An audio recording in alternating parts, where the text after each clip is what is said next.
Bienvenidos una vez más a Hot Wheels. Oiga, me estaba aquí robando la intro. Víctor Hugo, La Bastilla. Se la vi, Voltaire, pensar, La Bastilla. Escribir, La Bastilla. Bienvenido a mi canal secundario Hot Wheels Vlogs y hoy os traigo una sección que llevaba meses queriendo hacer, pero para ello necesitaba un profesional como este señor que tengo aquí a mi lado. Historiador de la ciudad de Zaragoza y uno de los que más promete. Aquí debajo tendréis su Twitter en el que él os podrá responder todas las preguntas que le queráis hacer. Hoy quería comenzar esta sección que, como veis en el título, es la historia que no te cuentan en clase, por Blas de Lezo, por todas estas cosas que están pasando ahora con lo del barco Blas de Lezo. Bueno, cuéntanos un poco esta polémica que está pasando. La cuestión empezó porque la Marina Británica ha puesto ahora en funcionamiento un nuevo barco de investigación y pusieron una campaña online para proponer un nombre. La cosa está que el segundo nombre posible era el de Blas de Lezo, lo cual es una ironía porque fue un almirante que derrotó en el siglo XVIII de manera aplastante a la Marina inglesa. Y de tal manera que los ingleses están un poco ofendidos. Y de hecho ya no se puede elegir ese nombre, ya no puedes votar por ese nombre para bautizar el barco así. Como siempre con sus trapos sucios los ingleses, pero cuéntanos un poco más, ¿quién era este tipo? ¿Quién era Blas de Lezo? Porque hay gente que querrá saberlo y no conoce. No le dirá nada. Efectivamente. La cuestión está, Blas de Lezo fue un almirante español que nació en Guipúzcoa en 1689 y que comenzó sus años en la Armada francesa. Esto tiene explicación porque en aquellos años, en los primeros años del siglo XVIII, el último de los Austrias, Carlos II, había muerto y entonces se produce la entrada de una nueva dinastía, la dinastía borbónica, de mano del nieto de Luis XIV, el que es futuro Felipe V. La cuestión está en que en este conflicto, en la guerra de sucesión, que se produce porque la entrada de la nueva dinastía en España se veía como una amenaza porque se pensaban que... Aquí le he metido un corte a este hombre porque el vídeo ya llevaba media hora y vamos a hacerle otra pregunta sobre Blas de Lezo. Cuéntanos, no sé, alguna hazaña más importante de las suyas, o cómo él era, ¿eh? Bien. Resumiéndome a mí mismo y cortándome, en resumidas cuentas diré que a lo largo de la Guerra de Sucesión Española, entre 1703 más o menos hasta 1714, fue un marino que destacó muchísimo y fue ascendiendo progresivamente. Luego en otras campañas como la Batalla de Orán también destacará, pero en la hazaña por la que me preguntas y que es por la que todo el mundo le recuerda... ¿La de Cartagena de Indias? Efectivamente, por la que le recuerda o le debería de recordar, porque esto es una cuestión importante. Eso son cojones, ¿o no? Sí. Acaba, cuéntalo, ¿qué pasó ahí en Cartagena de Indias? Lo que pasó, en resumidas cuentas, sin entrar en detalles y números y cuestiones, fue que en 1741 la marina inglesa fue aplastantemente derrotada de mano de nuestro personaje, de Blas de Lezo, por aquel entonces teniente general. Bueno, pero... define, ya sabes que me gustan mucho los números. Al ¿Cómo detalle, que aplastante? detalle. Exacto, Aplastante. al detalle. ¿Cuántos barcos enviaron los sucios ingleses a Cartagena y cuántos tenía Blas de Lezo para defender ese trocito que no valía casi nada? Ahí debo corregirte, pero primero voy a contestarte a la primera pregunta. La cuestión está en que, para que hacernos una idea, porque luego ya sabes que esto de que las cifras siempre varían porque... No, es que eran muchos... Bueno, no, un eran cálculo pocos. aproximado. Para que te hagas una idea, la marina inglesa no volverá a hacer un esfuerzo a nivel de movilizar medios tal hasta la Segunda Guerra Mundial. O sea, estamos hablando de que movilizó más de 150 embarcaciones Yo incluso he llegado a leer que había 196, casi 200 naves. Claro, o sea, eso depende de si metes naves de guerra, naves de transporte, de mercancías, de materiales... La cuestión está en que frente a, vamos a decir, unas 150 embarcaciones y decenas... De combate. Y decenas... no precisamente, pero... Bueno. En todo caso, eran 50 naves de combate aproximadamente. Un montón, sí, lo que fuese. Bueno, en todo caso, frente a 50 naves de línea, que eran como las que se llamaban las de combate, Blas de Lezo contaba para la defensa de Cartagena de Indias con solo 6 barcos. Además de que los ingleses luego, a nivel de hombres... 6 barcos. Esto es totalmente verídico. Y al final del vídeo os recomendaremos algunos libros que podéis comprar y documentaros si os gusta la historia y no las tergiversaciones que suenan. Luego, si no, también el Museo Naval de Madrid, hace no mucho tiempo, hizo una exposición dedicada a Blas de Lezo y subió algún par de vídeos que ilustraban mucho mejor que lo que puede ser esta charla cuál fue la importancia de la batalla de Cartagena de Indias. O sea, si no, pues bueno, todo aquí al lado os puede dejar el enlace. Efectivamente, lo tenéis todo en la descripción. Pero yo tengo otra pregunta. Mm. Que fue en aquella batalla donde le habían volado literalmente la pierna, se había quedado tuerto, o venía de otras cosas. No. Blas de Lezo era conocido como el medio hombre. Porque a lo largo... El medio hombre. El medio hombre, ahora te lo explico.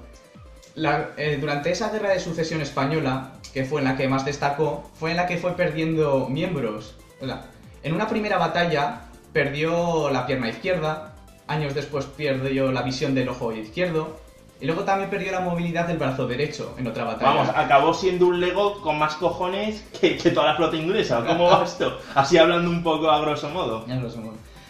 La cuestión está en que fue un gran estratega, o sea, y los medios que tuvo los supo utilizar muy bien, porque los ingleses infravaloraron muchísimo las fuerzas que los españoles tenían en el Caribe, y ahí fue todo un error. Luego, de hecho, hablando de esta prepotencia inglesa, porque los ingleses son muy prepotentes, Sí. hablan mucho de las victorias, ¿Tú crees? pero nunca hablan de las derrotas. La cuestión está en que el almirante encargado de la lucha de conquistar Cartagena de Indias era el almirante Lord Vernon, que a lo largo de la batalla, estamos hablando de que el sitio de Cartagena de Indias se produjo entre marzo y mayo de 1741. Pues en abril, cuando parecía que la derrota de los españoles era inminente, ¿Me estás diciendo que fue el de la oreja? Efectivamente. Increíble, increíble. No. Échalo todo, échalo todo, Échalo todo. que la gente ahora está diciendo, ¿qué oreja? ¿Qué está diciendo este del gorro?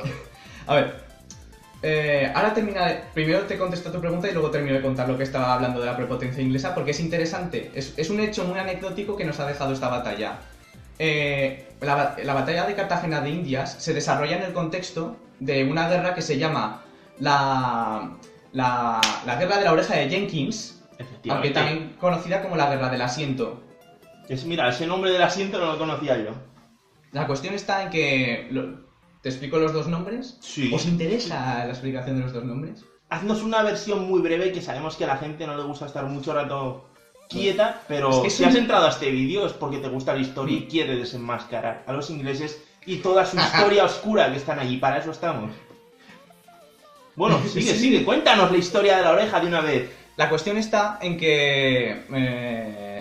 voy a hablar otra vez de la guerra de sucesión, pero es que fue un conflicto muy importante. En la guerra de sucesión, los ingleses consiguieron un monopolio, un derecho comercial con los esclavos negros.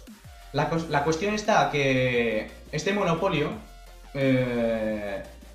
hizo que floreciera mucho el contrabando, por ejemplo, el contrabando inglés, de tal manera que los españoles, para frenarlo, tenían un servicio de guardacostas. La cuestión está en que uno de estos sucios ingleses que estaban... De la mitad eran piratas, también hay que decirlo. Que estaban traficando, fue detenido por un guardacostas español. Y entonces el capitán de ese barco, que era se llama Fandiño, cogió al capitán inglés, Robert Jenkins, y le cortó una oreja. Y entonces, con toda la chulería española, le dijo: ahora ves y dile a tu rey que como se atreva a hacer lo mismo le haré. En fin, y luego, en cuanto a lo otro que te estaba contando de lo de la arrogancia inglesa, como te estaba contando, Lord Vernon, cuando pensaba que la victoria ya estaba cerca, envió un barco con las noticias de hemos conquistado ya Cartagena de Indias, cuando aún lo único que habían hecho era entrar en la bahía, pero no habían entrado aún en la ciudad.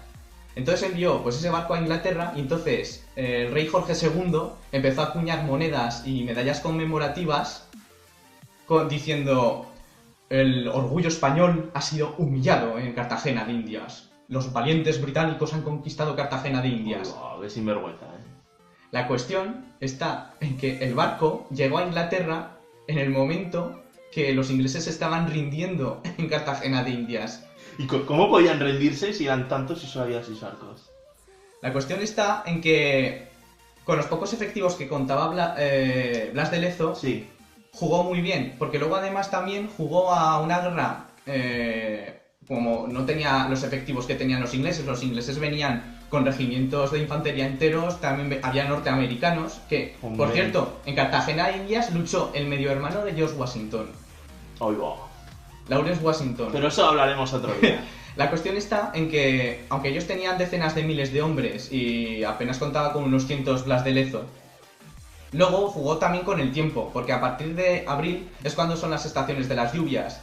Y entonces, entre el desgaste que les iba produciendo el tener que mantener tantos soldados sin poder acceder a la ciudad, luego más las enfermedades tropicales y el hostigamiento de los indígenas a los que gobernaban los españoles, eso fue produciendo una guerra de desgaste que lo que acabó produciendo fue que cundiera el desánimo entre los ingleses y con luego las bajas que estaban produciendo pues estas enfermedades más las que se producían en las batallas hicieron que al final Vernon tuviera que renunciar a la conquista de Cartagena de Indias. Y qué raro que por fin el tiempo se hubiera puesto de parte de los españoles. ¿O no? ¿Puede ser karma retardado? ¿Por qué dices? No sé, No lo sé, pero creo que había muchos barquitos de por qué lo digo. Eso será otra historia. ¿Estás hablando de la Felicísima Armada? Que esa es otra mentira inglesa.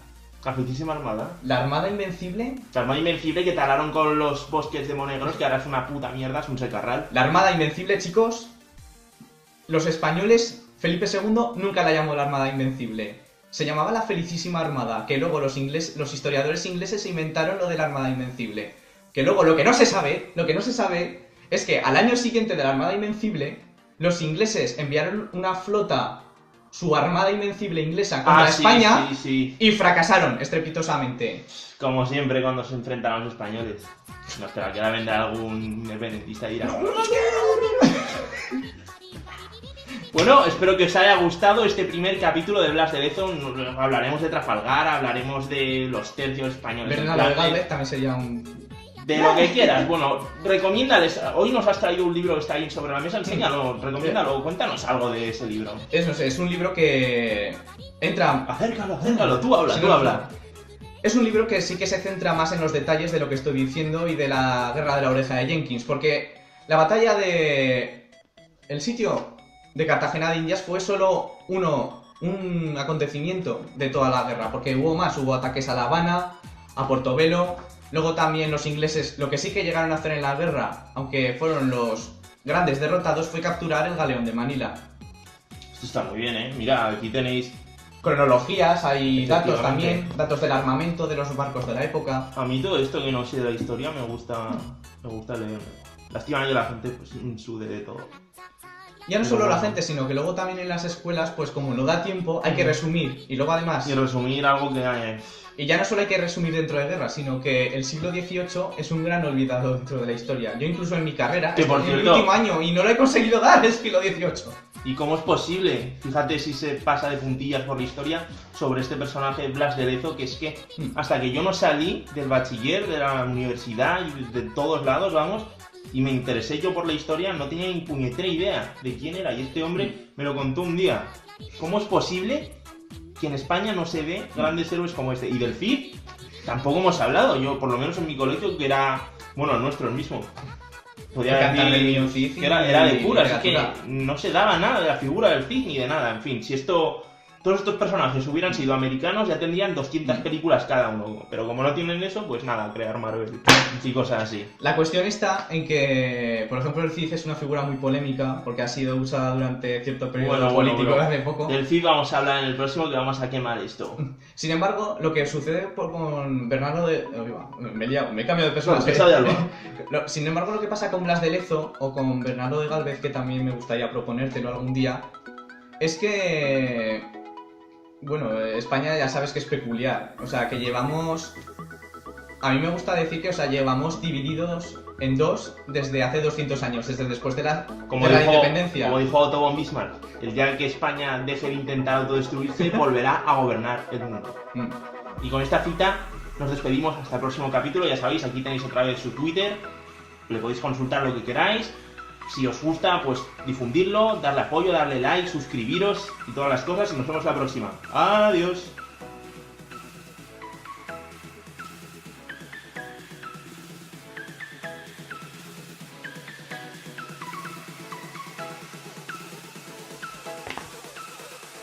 Mi libro, Luna de Plutón, está siendo todo un éxito en los países de habla hispana.